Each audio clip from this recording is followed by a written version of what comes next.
Welcome to this video. Today we're going to talk about the why of Cloud Foundry.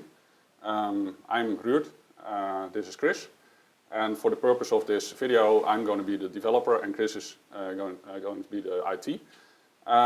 In today's enterprise, today's modern enterprise, it's all about speed, and speed means how fast can you deliver software to production. For that purpose I'm going to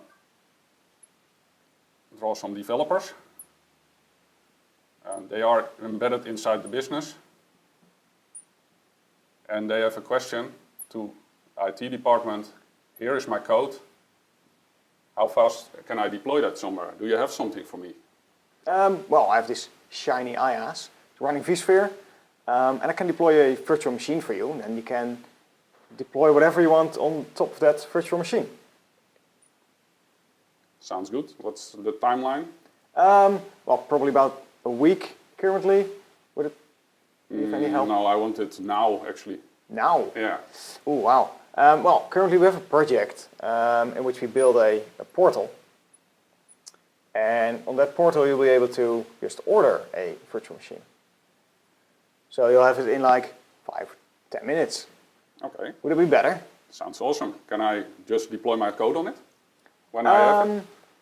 Well, actually you'll just get a Linux VM and you'll have to install Tomcat on top of that. And then you can configure Tomcat yourself, put your code on it and it will run.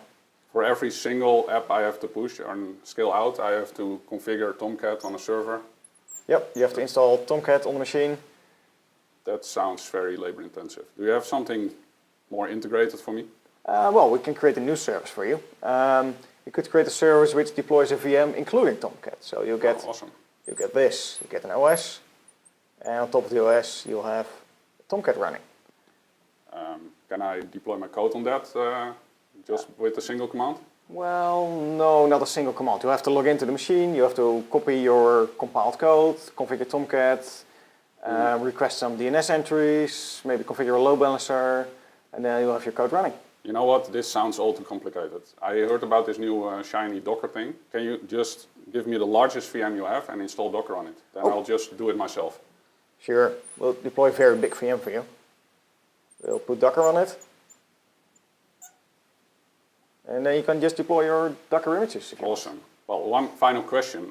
My business is kind of sensitive about high availability and redundancy, and I also want to do load balancing and DNS and firewalling out of the box. Is that at all possible?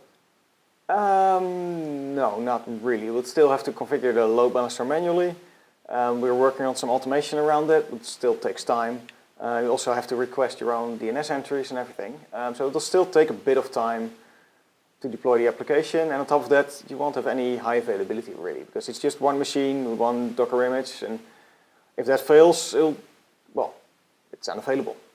So don't you have anything that answers to my functional requirements? Well, we could do something else. We could build a platform for you, which is something that goes on top of the IaaS we already have, on top of virtual machines. And this platform is called Cloud Foundry. And Cloud Foundry gives you like an API. So there will be an API on top, and your developers can just push their code into Cloud Foundry. So your devs can send their code here using a command called cfpush. And what it does, it will upload the code into the Cloud Foundry. It will do the DNS thing for you, it will do all the load balancing, it will compile the application and then run it on our IaaS. So it will be available in like 10 seconds. Awesome, that's what we want. Alright, well, we'll build this for you. Cool. So, thanks for watching. So, if you would like to know more about Cloud Foundry, I would like to invite you to watch our next video. In which we're going to talk more about technical stuff that happens when you push an application or your source code into the platform. If you have more questions, then see our Twitter handles below, and thanks for watching.